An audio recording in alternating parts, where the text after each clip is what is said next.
If you ever see a beggar outside a McDonald's late at night, walk away. Do not give them food. Do not make eye contact. Do not let them touch you. I know how that sounds. I know decent people do not say things like that. I am a decent person. I gave a beggar my leftover. McDonald's at 1 a.m. on a Saturday night because it felt like the right thing to do. 8 days later, I am sitting in my car outside my own house because I cannot make myself go back inside. Leah has not left her parents' home since. I dropped her there at 7 a.m. the morning after. And the police, the same officers who told us there was nothing to worry about, stopped, returning my calls 3 days ago. I am telling you this story because I need someone to understand what happened to us.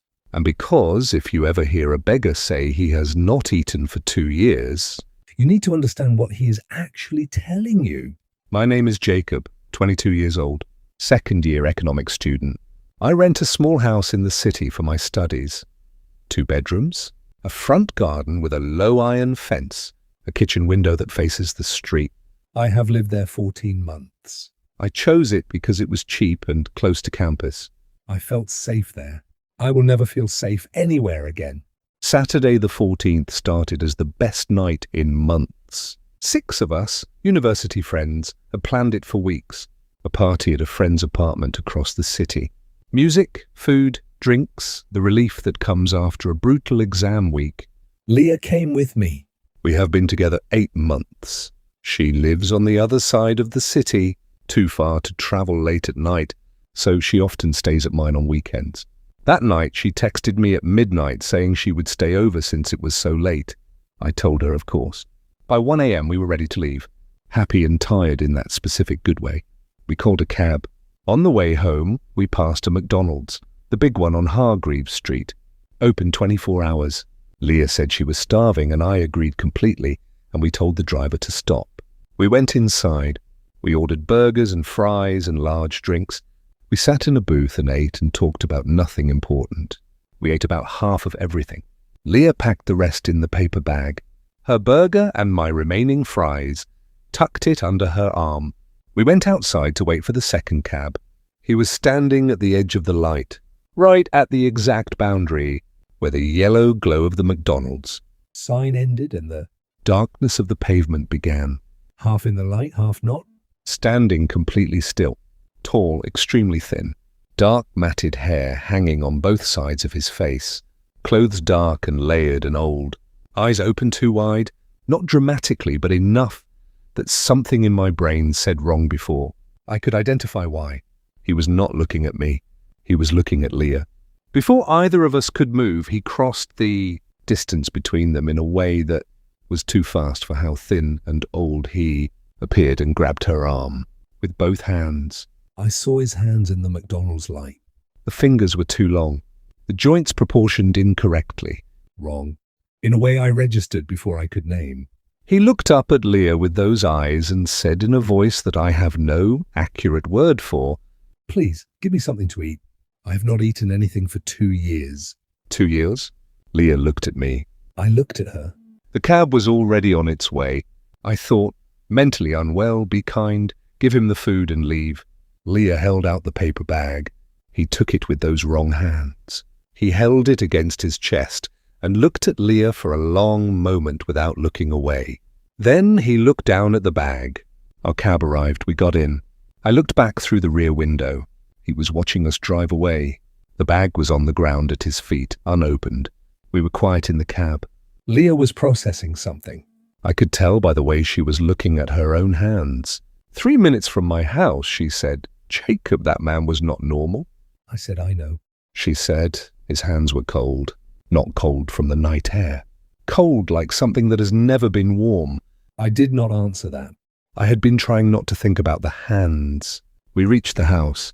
I unlocked the door. I went to the kitchen to get glasses of water for both of us. Leah came into the kitchen behind me. She looked pale in a way she had not looked at the restaurant. She said, "Can we stand by the window for a minute? I need some air. I feel strange." I opened the window above the sink slightly. We stood there together in the dark kitchen, breathing in the cool night air. Then Leah grabbed my arm. She said, "Jacob, don't move, look." I looked out the window. He was standing directly across the narrow street from the house, on the pavement opposite our garden gate. The same man, the paper bag hanging from his right hand, standing completely still, looking directly at our kitchen window, at us, smiling. That smile. I've spent 8 days trying to describe it to people and failing every time. It was not a smile of happiness or wanting. It was the smile of something that had already arrived where it was going and was simply waiting for you to understand that you had arrived there. Too patient, old, wrong.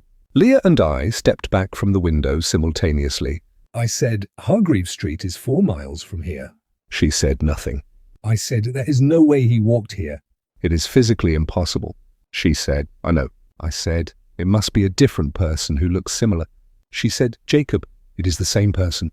We stood in the dark kitchen with our backs against the wall, and I tried to find any explanation that worked and found nothing. After 10 minutes, Leah said, I need to check again. I said, let me. I leaned to the corner of the window and looked out. He had moved. He was inside the garden now.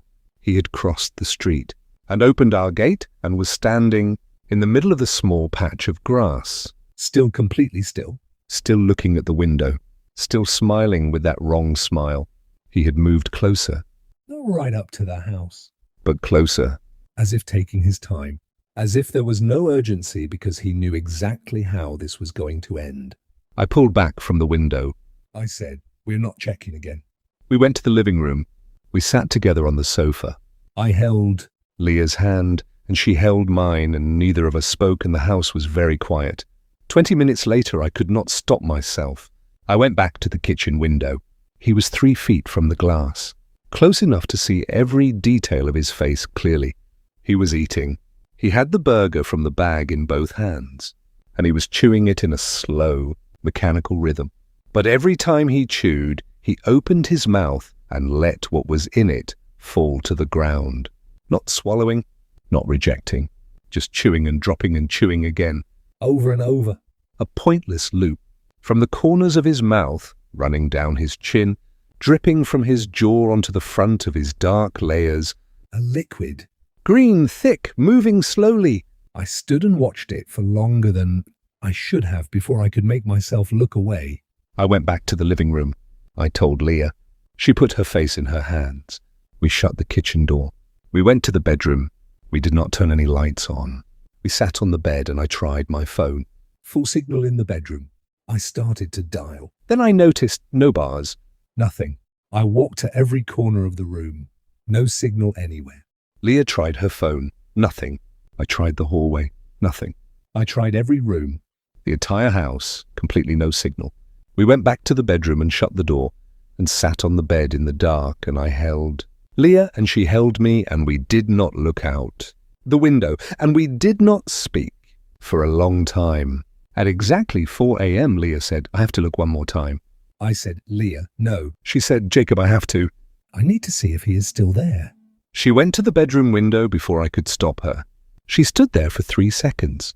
Then she made a sound I have never heard from a human being before and stepped back. So fast she hit the bedroom wall.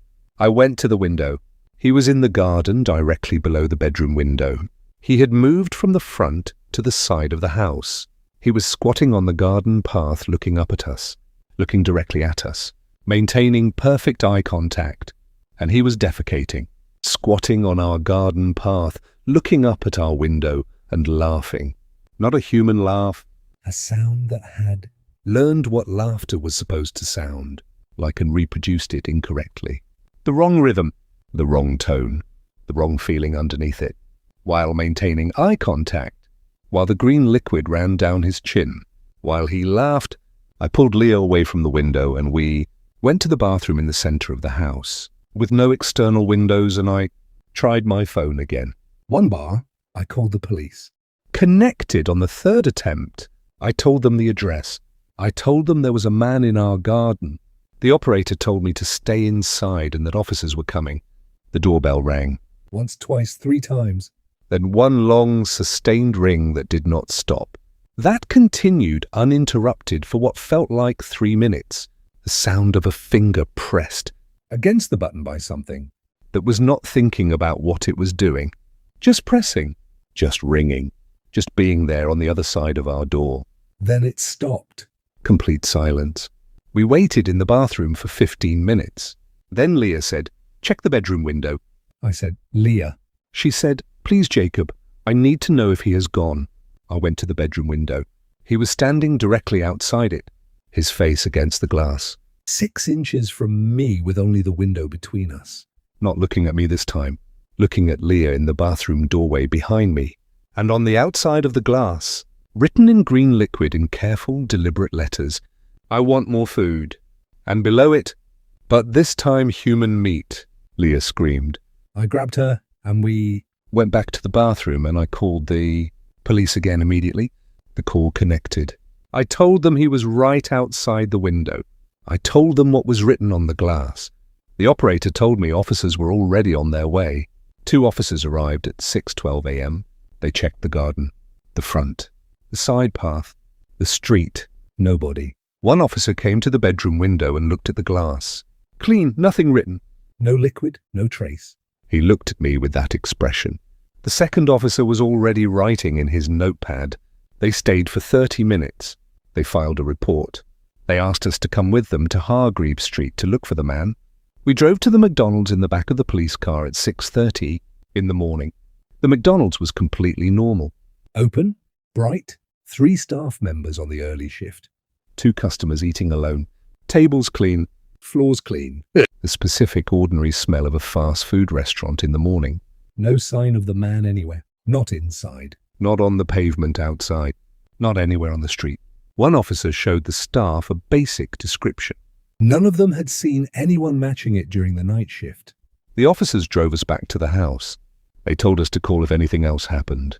They drove away. Leah asked me to take her to her parents immediately. She did not go back inside the house to collect anything.